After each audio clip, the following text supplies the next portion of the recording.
The CEO of BYD has threatened the United States. BYD will pull out of North America, currently operates there, and it will not continue with its plans to manufacture and sell electric cars to United States citizens. In addition, Kia and Hyundai are making similar threats. Plus, Japanese authorities and South Korean authorities have threatened the United States with legal action. It hasn't been much longer than a single week. And now Joe Biden and the administration are considering changing the new Inflation Reduction Act. Why are they doing this? Well, apparently they're getting pressure from South Korea and China. Frankly, I'm a bit surprised that they seem to be caving to this pressure. Hello, my friends. Welcome to the channel. I'm the Electric Viking. Great to see you. My name's Sam Evans and I'm coming to you from Melbourne, Australia. Thanks to the Patreons that support the channel. Really appreciate what you do, and to our channel members as well. Great to have you all on board. Now, it's a new week. It's a new day, and big things have happened in the US in the clean energy sector, and clearly it is working. A lot of you did criticize me pretty heavily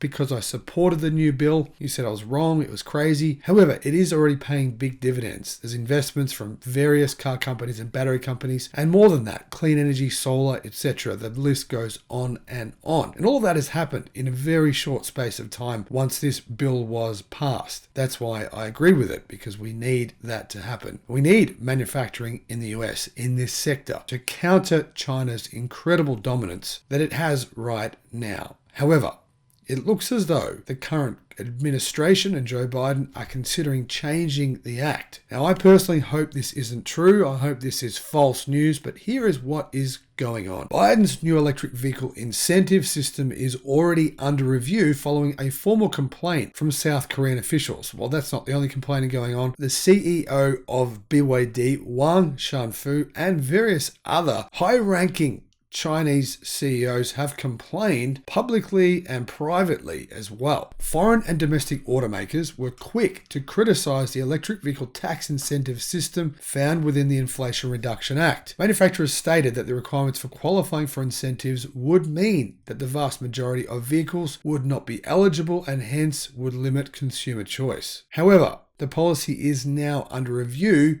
after significant pushback from the South Korean government and, of course, like I said, from other parties. One of those I should add is also Toyota. Apparently, Toyota are very disgruntled with this decision. They do have pretty significant lobbying power in the United States. In addition, General Motors as well have criticized the act, and I think privately Ford may have done the same thing. Most notably, the incentive system requires that vehicles be assembled in the United States, and as you probably know, a very big majority of the big three's vehicles are in fact assembled in Mexico and not in the US. So basically, companies such as Ford, General Motors, Stellantis, they would have to make some pretty big changes for their vehicles to qualify.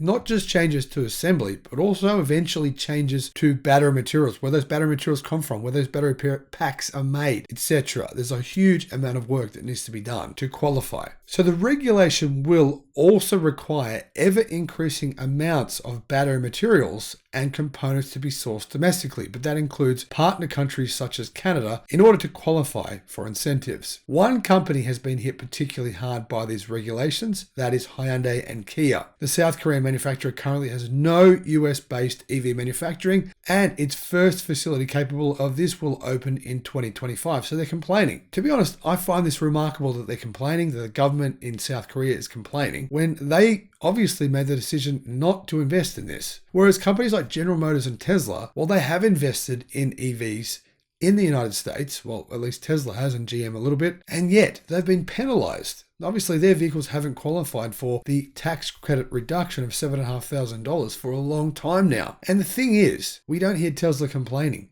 at all, even though they are the most American-made cars in America.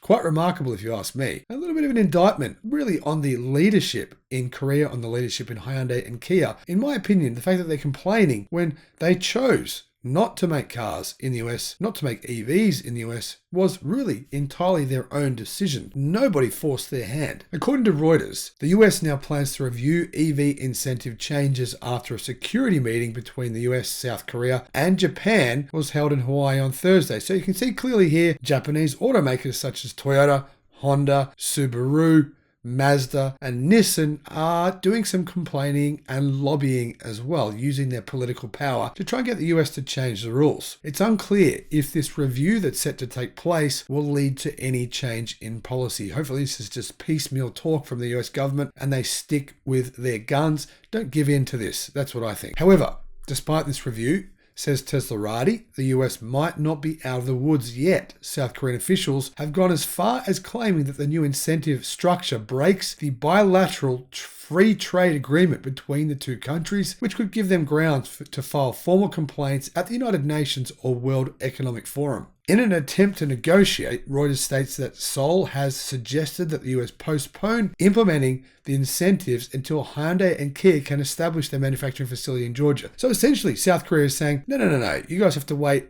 3 years until we're ready.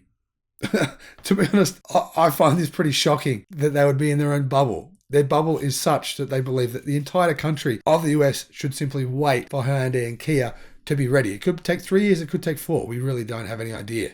South Korea is pointing out a definite weak spot in the Inflation Reduction Act. While the policy has certainly incentivized US production and assembly of vehicles and batteries, this is coming at the cost of many United States relationships, especially in countries with significant automotive sectors, including South Korea, Japan, and Germany. Now, the irony is, right, that South Korea, Japan, and Germany subsidize their own industries, right, at the detriment of US automakers. There's no question. That is an established fact. They do that now and have been doing that for a long time. So I find it remarkable that the US is even considering entertaining these talks because of the massive subsidies, massive investment that those countries put into their own automotive companies. Now, clearly, the US has been basically giving free money to these countries for a number of years now and taking it away. Well, essentially taking away from Tesla and General Motors and giving it to these foreign auto companies, right? For example, Kia and Hyundai right now qualify for incentives to sell EVs. They qualify for the $7,500 incentive in the United States. General Motors and Tesla do not. That has been the case for a fairly long time now. In other words, the United States government has been literally handing money over to Kia and Hyundai at the cost, clearly, of their own automakers. And you know what? These countries, these brands, they've gotten used to this. They've kind of gotten used to this cushy little situation that's benefited them. And now the situation will no longer benefit them. Well, they're crying. They're crying poor. They're whining. It's not just South Korea. Clearly, it's other automakers. It's BYD. It's Japan. It's Germany as well. Frankly, I think this is all ridiculous. And the government should stick to its guns, stick with its plans.